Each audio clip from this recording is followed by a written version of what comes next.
নমস্কাৰ পুনৰ এটা নতুন ভিডিঅ'লৈ আপোনালোক সকলোকে স্বাগতম জনাইছোঁ। আজিৰ ভিডিঅ'ত আপোনালোকক ৰেল বিভাগৰ নতুন ৰিক্ৰুটমেণ্ট নটিফিকেশ্যনৰ বিষয়ে জনাম। ইয়াত টোটেল 6374টা পোষ্ট আছে। যদি আপোনালোকে ভিডিঅ'টো প্ৰথমবাৰ চাইছে তেনেহ'লে চেনেলটো ছাবস্ক্ৰাইব কৰিব নাপাহৰিব। লগতে আমাৰ টেলিগ্ৰাম গ্ৰুপ আছে, তাৰ লিংক মই ডেছক্ৰিপশ্যনত দি দিম, তাত গৈ আপোনালোকে জইন হৈ ল'ব। তেনে নতুন জব নটিফিকেশ্যন কি আছে এবাৰ চাই লওঁ। ৰেলৱে ৰিক্ৰুটমেণ্ট 2025 অৰ্গেনাইজেশ্যনটো হৈছে railway recruitment board RRB। Post name technician. Total post 6374টা। এপ্লাই মোডটো অনলাইন হ'ব আৰু অল ইণ্ডিয়া মেল ফিমেল দুয়োটাই আবেদন কৰিব পাৰিব। এজ লিমিট মিনিমাম 18 বছৰ আৰু মেক্সিমাম 36 বছৰলৈ আপোনালোকে আবেদন কৰিব পাৰিব। মিনিমাম এজ লিমিট হৈছে 18 বছৰ আৰু মেক্সিমাম 36 বছৰলৈ আপোনালোকে ইয়াত আবেদন কৰিব পাৰিব। Age relaxation is applicable as per rule.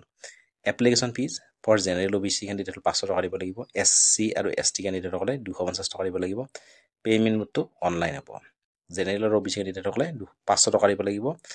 SC আৰু ST কেণ্ডিডেটসকলে 250 টকা দিব লাগিব আৰু পে'মেণ্ট মোডটো অনলাইন হ'ব। এডুকেশ্যন কোৱালিফিকেশ্যন আপুনি যদি 10মান শ্ৰেণী উত্তীৰ্ণ হৈছে ITI অথবা এপ্ৰেণ্টিছ তেনেহ'লে আপোনালোকে ইয়াত আবেদন কৰিব পাৰিব।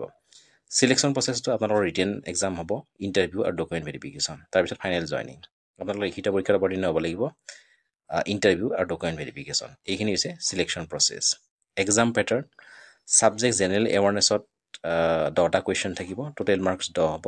জেনেৰেল ইণ্টেলিজেঞ্চ এণ্ড ৰিজনিঙত 15টা কুৱেশ্যন থাকিব, টোটেল মাৰ্কছ 15।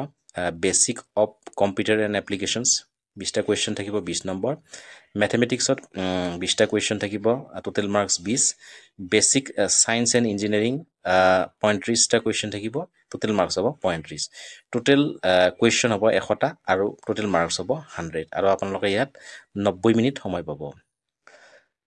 ইয়াত টেকনিচিয়ান গ্ৰেড 3 ছাবজেক্ট ইয়াত ছেকেণ্ডটো প্ৰথমটো হৈছে গ্ৰেড 1 ছিগনেল আৰু ছেকেণ্ড যিটো আছে এইটো হৈছে গ্ৰেড 3। ছাবজেক্টবিলাক থাকিব মেথমেটিক্স 25টা question, total marks 25। General intelligence and ৰিজনিঙত 25 কুৱেশ্যন থাকিব, টোটেল মাৰ্কছ 25। জেনেৰেল ছায়েন্সত 40টা কুৱেশ্যন থাকিব, 40 মাৰ্ক হ'ব। জেনেৰেল এৱাৰনেছত 10টা কুৱেশ্যন হ'ব আৰু আপোনালোকৰ টোটেল মাৰ্কছ হ'ব 10। এনেদৰে কুৱেশ্যন 100 হ'ব আৰু total mark 100। Time duration 90 minute. Important document কি লাগিব আপোনালোকে ইয়াত অনলাইন আবেদন কৰিব হ'লে আধাৰ কাৰ্ড লাগিব, 10 ক্লাছ চাৰ্টিফিকেট লাগিব, ৰেজিষ্টাৰ মোবাইল নাম্বাৰ লাগিব, ইমেইল ID লাগিব, পাছপৰ্ট চাইজ ফটো লাগিব, ছিগনেচাৰ লাগিব, কাষ্ট চাৰ্টিফিকেট আৰু এজ প্ৰুফ। কি ডকুমেণ্ট লাগিব? আধাৰ কাৰ্ড লাগিব, 10 ক্লাছ চাৰ্টিফিকেট লাগিব, ৰেজিষ্টাৰ মোবাইল নাম্বাৰ লাগিব, ইমেইল ID লাগিব, পাছপৰ্ট চাইজ ফটো লাগিব, ছিগনেচাৰ লাগিব, কাষ্ট চাৰ্টিফিকেট আৰু এজ প্ৰুফ। এইখিনি ডকুমেণ্ট থাকিলে আপোনালোকে ইয়াত আবেদন কৰিব পাৰিব। মই পুনৰ কৰিছোঁ এক্সাম পেটাৰ্ণটোত। RRB recent exam pattern 2025 for grade 1 signal. ইয়াত আপোনাৰ ছাবজেক্টবিলাক জেনেৰেল এৱাৰনেছত 10টা কুৱেশ্যন থাকিব, টোটেল মাৰ্কছ হ'ব 10। জেনেৰেল ইণ্টেলিজেঞ্চ এণ্ড ৰিজনিঙত 15টা কুৱেশ্যন থাকিব, টোটেল মাৰ্কছ হ'ব 15। বেচিক অফ কম্পিউটাৰ এণ্ড এপ্লিকেশ্যনত 20টা কুৱেশ্যন থাকিব, টোটেল মাৰ্কছ হ'ব 20। মেথমেটিক্সত 20টা কুৱেশ্যন হ'ব, মাৰ্কছ হ'ব 20। বেচিক ছায়েন্স এণ্ড ইঞ্জিনিয়াৰিঙত 35টা কুৱেশ্যন থাকিব আৰু টোটেল মাৰ্কছ হ'ব 35। এনেদৰে টোটেল কুৱেশ্যন হ'ব 100 আৰু টোটেল মাৰ্কছ হ'ব 100 আৰু টাইম ডিউৰেশ্যনটো 90 মিনিট।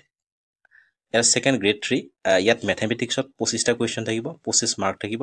জেনেৰেল ইণ্টেলিজেঞ্চ এণ্ড ৰিজনিঙত 25টা কুৱেশ্যন থাকিব, 25 মাৰ্ক থাকিব আৰু জেনেৰেল ছায়েন্সত 40টা কুৱেশ্যন থাকিব, 40 মাৰ্কছ থাকিব। জেনেৰেল এৱাৰনেছত 10টা কুৱেশ্যন থাকিব, 10 মাৰ্কছ থাকিব। টোটেল মাৰ্কছ 100 হ'ব আৰু টোটেল কুৱেশ্যন 100 আৰু টাইম ডিউৰেশ্যন পাব আপোনালোকে 90 মিনিট। এইটো হৈছে এক্সাম পেটাৰ্ণ। আৰু এডুকেশ্যন কোৱালিফিকেশ্যনটো আপোনালোকে 10মান শ্ৰেণী উত্তীৰ্ণ হৈছে ITI অথবা এপ্ৰেণ্টিছ তেনেহ'লে আপোনালোকে ইয়াত আবেদন কৰিব পাৰিব। ফৰ জেনেৰেল OBC কেণ্ডিডেটসকলে 500 টকা দিব লাগিব আৰু SC ST কেণ্ডিডেটসকলে 250 টকা আপোনালোকে এপ্লিকেশ্যন ফিজ দিব লাগিব।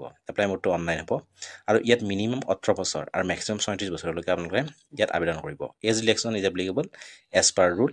ইয়াত টোটেল আছে 6374টা পোষ্ট আৰু এপ্লাই মোডটো অনলাইন হ'ব। এতিয়া আজিলৈ ধন্যবাদ।